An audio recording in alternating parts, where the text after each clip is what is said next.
Hi guys, I hope you guys are doing well. We're going to read today. Sorry, my cat's standing right here, so she's going to say hi, and then I'm going to move her. We're going to read StellaLuna. It's by Janelle Cannon.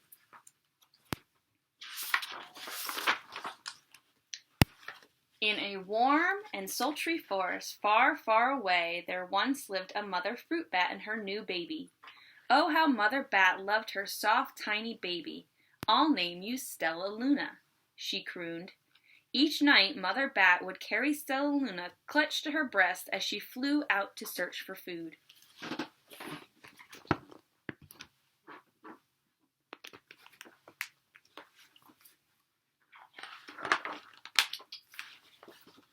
One night, as Mother Bat followed the heavy scent of ripe fruit, an owl spied her. On silent wings, the powerful bird swooped down upon the bats. Dodging and shrieking, Mother Bat tried to escape, but the owl struck again and again, knocking StellaLuna into the air.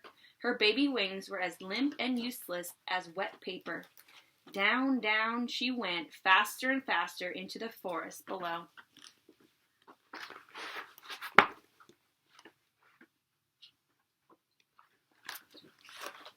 It's a big book. The dark, leafy tangle of branches caught StellaLuna as she fell. One twig was small enough for StellaLuna's tiny feet. Wrapping her wings about her, she clutched the thin branch, trembling with cold and fear. "Mother," StellaLuna squeaked, "where are you?" By daybreak, the baby bat could hold on no longer. Down, down again she dropped.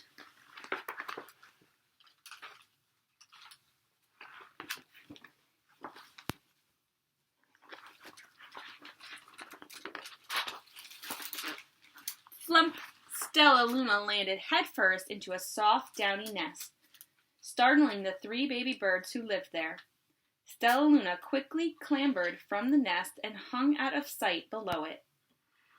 She listened to the babble of the 3 birds. "What was that?" cried Flap. "I don't know, but it's hanging by its feet," chirped Flitter. "Shh! Here comes Mama," hissed Pip.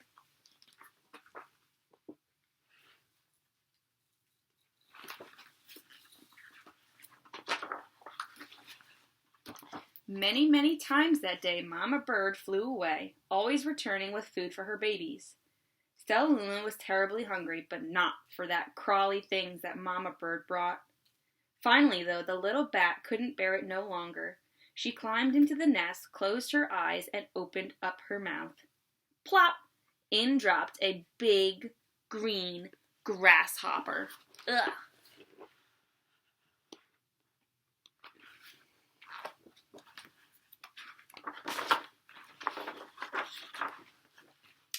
StellaLuna learned to be like the birds. She stayed awake all day and slept at night. She ate bugs even though they tasted awful.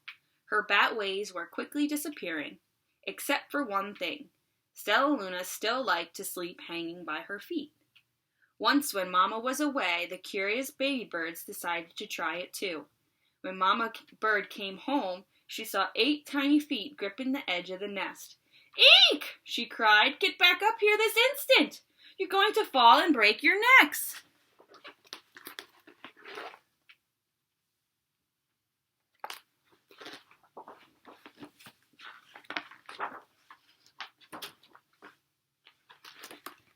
The birds clambered back into the nest, but Mama Bird stopped StellaLuna. "You're teaching my children to do bad things.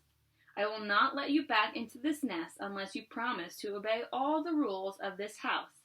StellaLuna promised. She ate the bugs without making faces. She slept in the nest at night, and she didn't hang by her feet. StellaLuna behaved as good as birds should.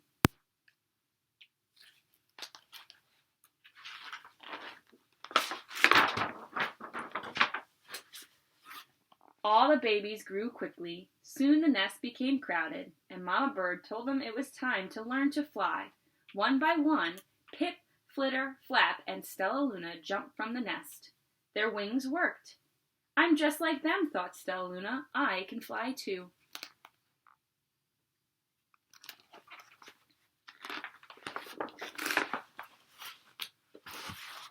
Pip, Flitter, and Flap landed gracefully on a branch. StellaLuna tried to do the same.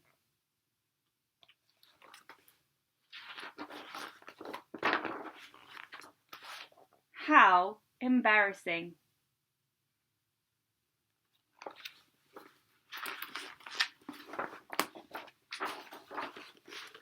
I will fly all day, StellaLuna told herself. Then no one will see how clumsy I am.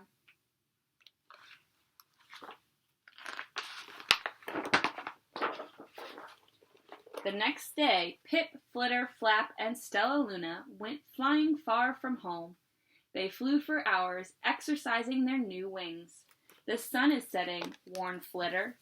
We had better go home or we will get lost in the dark, said Flap. But StellaLuna had flown far ahead and was nowhere to be seen. The three anxious birds went home without her.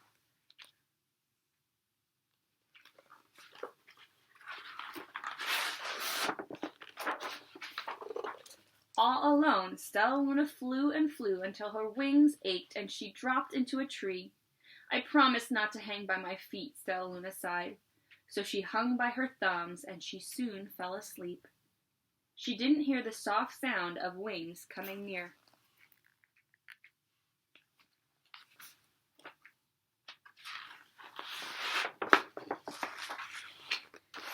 Hey, a loud voice said. Why are you hanging upside down? StellaLuna's eyes opened wide. She saw a most peculiar face. I'm not upside down, you are, StellaLuna said. Ah, but you're a bat, and bats hang by their feet. You are hanging by your thumb, so that makes you upside down, the creature said. I'm a bat, I'm hanging by my feet. That makes me right side up. StellaLuna was confused. Mama Bird told me I was upside down. She said I was wrong. Wrong for a bird maybe, but not for a bat.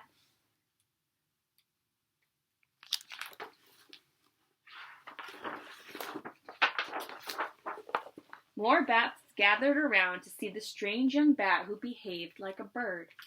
StellaLuna told them her story. You ate bugs, stuttered one. You slept at night, gasped another. How very strange, they all murmured.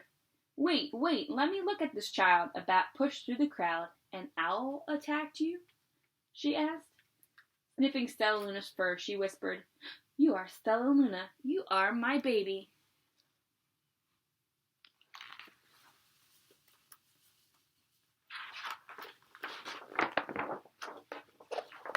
You escaped the owl, cried StellaLuna. You survived?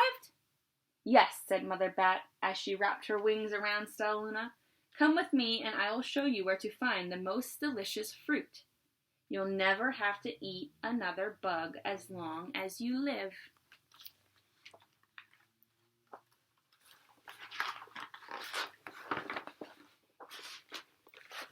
But it's nighttime, StellaLuna squeaked. We can't fly in the dark or we'll crash into trees.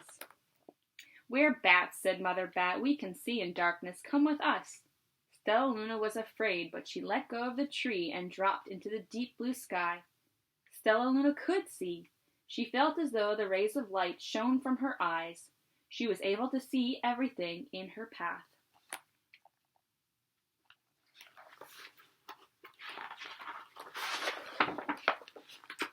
Soon the bats found a mango tree, and StellaLuna ate as much as the fruit as she could hold.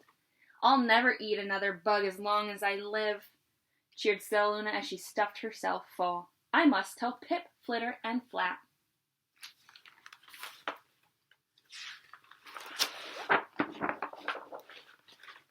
The next day, StellaLuna went to visit the birds.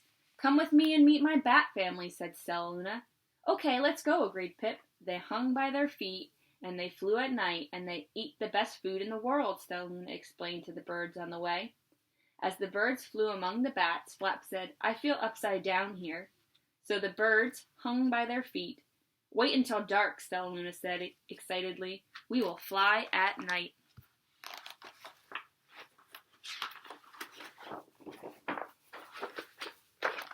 When night came, StellaLuna flew away. Pip, Flutter, and Flap leapt from the tree to follow her. I can't see a thing, yelled Pip. Neither can I, howled Flutter. Ah! Shrieked Flap. They're going to crash, gasped StellaLuna. I must rescue them.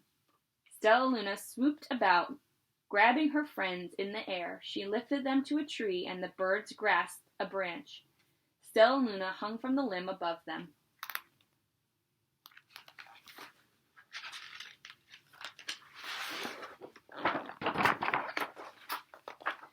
We're safe, said StellaLuna. Then she sighed. I wish you could see in the dark, too. We wish you could land on your feet, Flutter replied. Pip and Flap nodded. They perched in silence for a long time. How can we be so different and feel so much alike, mused Flutter. And how can we feel so different and be so much alike, wondered Pip. I think this is quite a mystery, Flap chirped. I agree, said StellaLuna, but we're friends, and that's a fact.